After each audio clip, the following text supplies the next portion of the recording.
ஆண்டவராக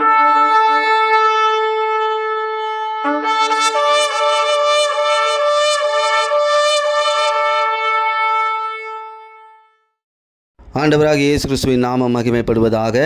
இந்த நேரத்திலும் இந்த நாளிலும் கூட நாம் கர்த்தருடைய வார்த்தையாய் இந்த நாளில் தியானிக்க போகிறதான தலைப்பு அற்புதங்களின் நாள். இந்த நாளில் ஒரு பெரிய அற்புதத்தை ஆண்டவராக இயேசுவானவர் உங்கள் மத்தியில் தன்னுடைய வார்த்தையின் மூலமாய் செய்ய வந்திருக்கிறார். விசுவாசியுங்கள். உங்கள் வாழ்க்கையில் அவர் கடந்து வந்திருக்கிறார். நீங்கள் எதிர்பார்த்திருக்கிற அற்புதங்களை இன்றே என் இயேசுவானவர் நடப்பிப்பார். என் வாழ்க்கையில், என் குடும்பத்தில் நான் எதிர்பார்த்திருக்கிற அற்புதங்கள் நடக்கும் என்று விசுவாசத்தோடு இந்த செய்தியை கேளுங்கள்.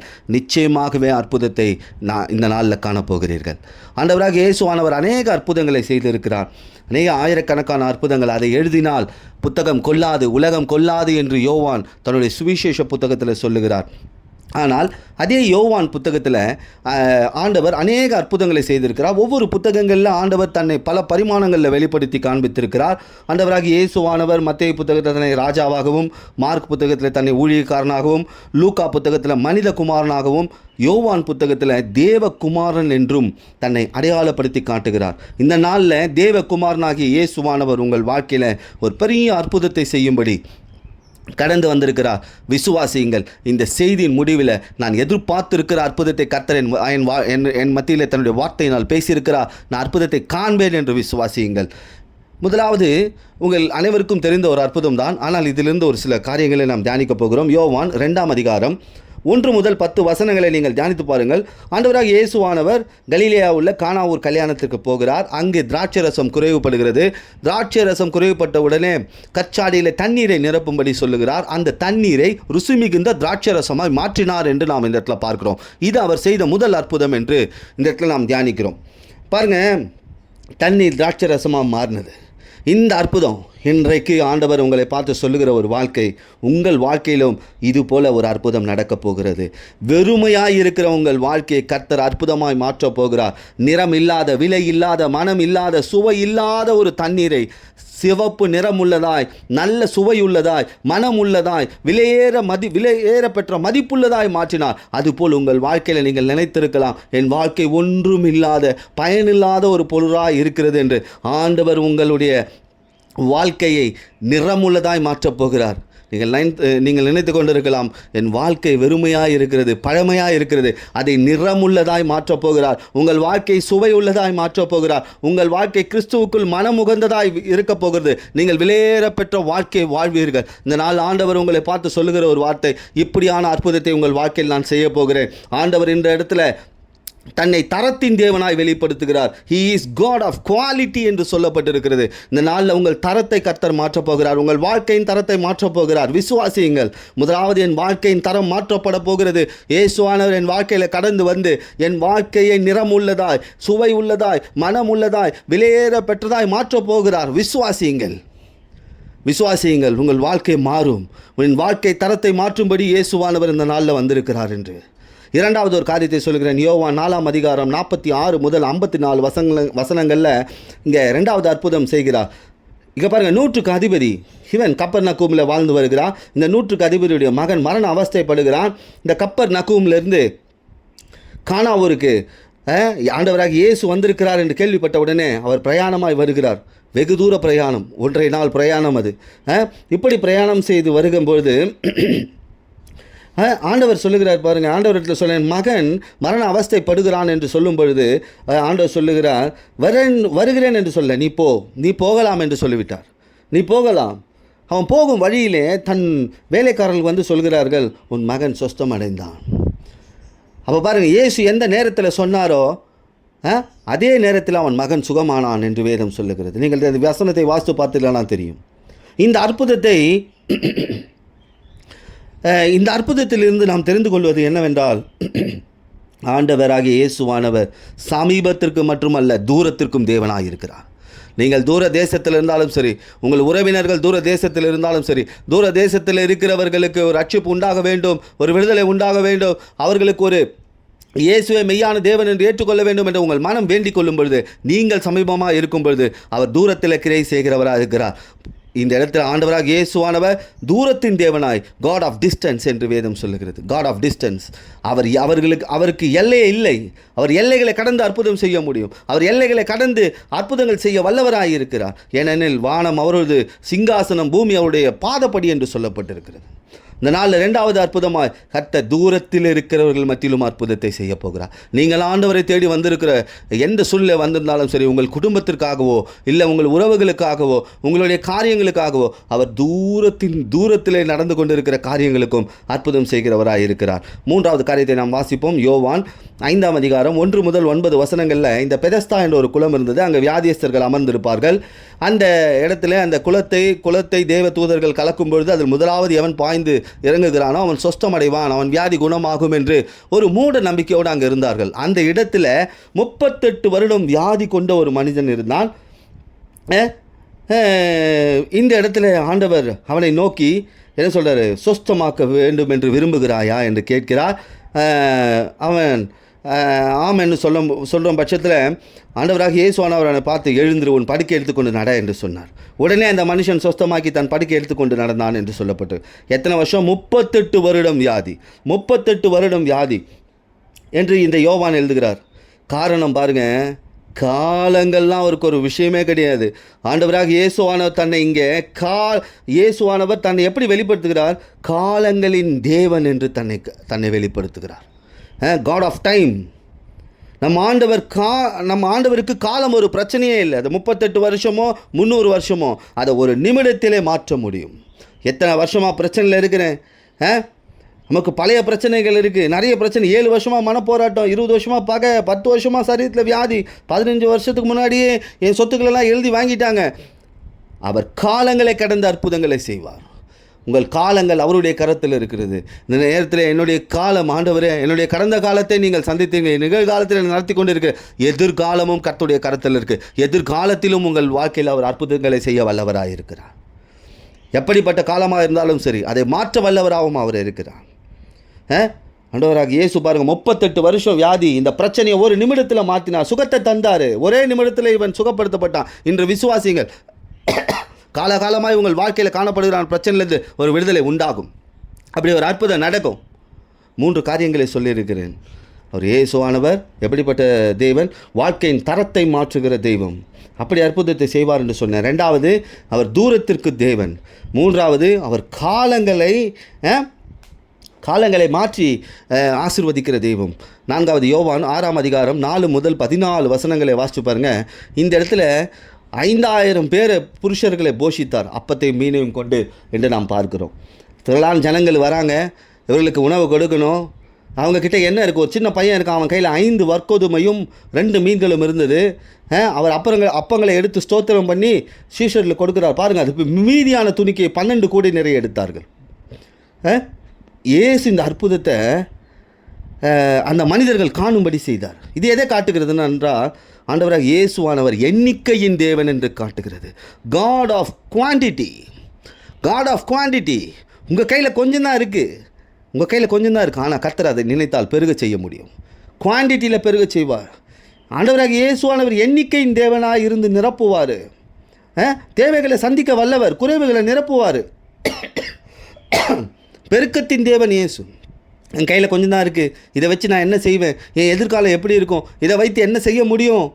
மற்றவர்கள்லாம் நல்லா ஆசை. நீங்கள் ஆண்டவர் இடத்துல ஒப்பு கொடுத்து பாருங்கள். என்னிடத்தில் ஆண்டவரே எவ்வளவுதான் இருக்கிறது, நீங்கள் ஒப்பு கொடுத்து பாருங்கள், உங்கள் காரியங்கள் பெருகும். இந்த அற்புதத்தை காண்பீர்கள். உங்கள் வாழ்க்கையில் ஒரு பெருக்கத்தை ஆண்டவர் உண்டு பண்ணுவார். God of quantity. அவர் எண்ணிக்கையின் தேவன். விசுவாசிங்கள், என் வாழ்க்கையில் ஒரு எண்ணிக்கை உண்டாகும், ஒரு பெருக்கம் உண்டாகும். நான் கர்த்தருக்கு கொடுக்கிறவனாக இருக்கணும். இந்த பையன் பாருங்கள், இந்த பையன் என்ன பண்ணான்? தன்னிடத்தில் இருந்த 5 அப்பத்தையும் 2 மீனையும் கொடுத்தான். 5000 பேர் சாப்பிட்டது மட்டும் இல்லாமல் 12 கூடை நிறைய துணிக்கைகளை எடுத்தார்கள். உங்கள் வாழ்க்கை மீதியானதை எடுக்கும்படி ஆண்டவர் செய்வார் இந்த வருடத்தில். அப்படி ஒரு அற்புதத்தை காண்பீர்கள். கர்த்தர் உங்களை போஷிப்பார். உங்கள் எண்ணிக்கைகளில் ஒரு பெருக்கம் உண்டாகும். 5வது காரியத்தை சொல்லுகிறேன். யோவான் 6ஆம் அதிகாரம் 16 முதல் 21 வசனங்களில் சீஷர்கள் படகுகளில் போகிறாங்க. கடலில் அக்கறைக்கு போகணும். ஆனால் காற்று பலமாக இருக்குது.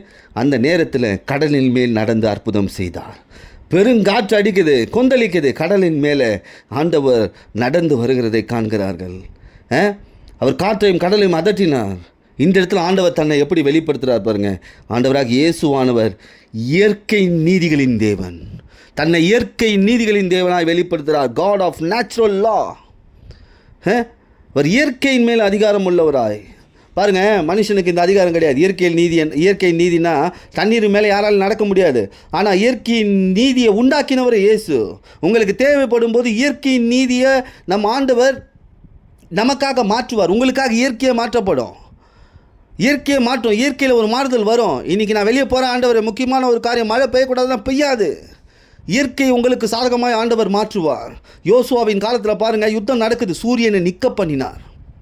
அப்படியே நின்றுச்சு யுத்தத்தில் ஜெயிக்கணும்னு சொல்லி. இந்த எசேக்கியா வியாதிப்பட்ட போது பாருங்கள், சூரியன் பின்னாக போகுது. எசேக்கியாவுடைய வியாதி சுகமாகும் என்பதற்கு இயற்கை சாட்சி கொடுக்கிறது. இயற்கையின் மேல் அதிகாரம் உடையவர். உங்களுக்கு விரோதமாக இயற்கை வந்தாலும் சரி, உங்களுக்கு உங்கள் பிரயாணத்தை தடுக்கும்படி இயற்கை வந்தாலும் சரி, இயற்கை உங்களுக்கு சாதகமாக இல்லைனாலும் சரி, இதனால் ஆண்டவர்களை ஒப்பு கொடுத்து பாருங்கள், ஆண்டவர் இயற்கையை உங்களுக்கு சாதகமாக மாற்றுவார். அப்படி ஒரு அற்புதத்தை இந்த வருஷம் காண்பீங்க. ஆண்டவரே, நான் இன்றைக்கி ஜெபம் பண்ணேன், இயற்கை எனக்கு சாதகமாக இருந்தது. அப்போ தெரிஞ்சுக்கொள்வீங்க ஆண்டவர் உங்கள் வாழ்க்கையில் என்ன பண்ணியிருக்கிறாரு. இயற்கையின் மேலே அதிகாரத்தை வைத்து ஒரு அற்புதத்தை செய்திருக்கிறார். ஏன்னா காட் ஆஃப் நேச்சுரல் லா. 6வது காரியத்தை சொல்கிறேன். யோவான் 9ஆம் அதிகாரம் 1 முதல் 7 வசனங்களில் பிறவி குருடன், இந்த இடத்துல பிறவி குருடன் பார்வை அடியும்படி செய்கிறார். பிறவி குருடன், நல்லா ஞாபகம் வச்சுக்கோங்க, பாதியில் குருடனால பிறவி குருடன். இவர் என்ன பண்ணுறார், தரையில் துப்பி உமிழ்நீரை சோறு உண்டாக்கி குருடனுடைய கண் மேலே பூசி சிலோவாம் குளத்தில் போய் கழுவுன்னு சொல்கிறாரு. அவன் பார்வை அடைந்தான். இது எதை காட்டுகிறது? ஆண்டவராக இயேசுவானவர் பிறவியின் நிலையின் தேவன் என்று காட்டுகிறது. God of birth and situations. உங்கள் சூழ்நிலைகளை மாற்றுகிறார். நம்முடைய பிறப்பின் சுபாவத்தை மாற்ற வல்லவர், நமது பிறப்பின் குணத்தை மாற்ற வல்லவர். எப்படிப்பட்ட சூழ்நிலை? சிலருக்கெலாம் பாருங்கள், சின்ன பிள்ளையிலேருந்தே நிறைய பிரச்சனைகள் இருக்கும், சரீர பிரகாரமான பிரச்சனைகள் இருக்கும். சிலருக்கு சின்ன பிள்ளையிலேருந்தே சில காரியங்கள் வாய்க்காது. அதுக்கு உலகம் சொல்லும், இவங்க விளங்காதவன், சின்ன வயசுலேருந்தே இவன் அந்த மாதிரி சொல்லும். ஆனால் ஆண்டவர் சொல்கிறார், உன் சூழ்நிலையை என்னால் மாற்ற முடியும். உன் சுபாவத்தை மாற்றினார், என் குணத்தை மாற்றினார், உன் சூழ்நிலையை மாற்ற முடியும். அது எத்தனை வருஷம் இருந்தாலும் சரி. இவனுக்கு கண்ணே கிடையாது பாருங்கள், அவர் கண்ணையே உண்டாக்கி வைத்தார் என்று விரிவாக்கப்பட்ட வேதாகமம் சொல்லுது. பிறவி நிலை, இந்த பிறவி நிலை ஒரு சில நொடிகளில் இவன் நிலை மாற்றப்பட்டது. அதுபோல் இந்த நாளில் ஆண்டவர் உங்கள் வாழ்க்கையில் உங்கள் சூழ்நிலையை மாற்றுகிற தேவனாய் வெளிப்பட போகிறார். அப்படி செய்து ஒரு அற்புதத்தை செய்வார். சின்ன வயசுலேருந்தே பிரச்சனை, சின்ன வயசுலேருந்தே நான் ஆசீர்வாதமாக வாழலை, சின்ன வயசுலேருந்தே எனக்கு சரீர பிரகாரமான போராட்டம், சின்ன வயசுலேருந்தே மன ரீதியான போராட்டம், சின்ன வயசுலேருந்தே உறவினர்களால் எனக்கு போராட்டம். ஆண்டவர் இந்த நாளில் சொல்கிறார், அந்த ஒரு நிமிஷத்தில் உன் சூழ்நிலையை நான் மாற்றப் போகிறேன். ஒரு நிமிடத்தில் உன்னுடைய சூழ்நிலையை நான் மாற்றப் போகிறேன். அப்படி ஒரு அற்புதத்தை காண்பீர்கள். யோவான் 7வது காரியத்தை நான் சொல்கிறேன். யோவான் 11ஆம் அதிகாரம் முதல் 2 வசனங்கள் 11ஆம் வசனம்.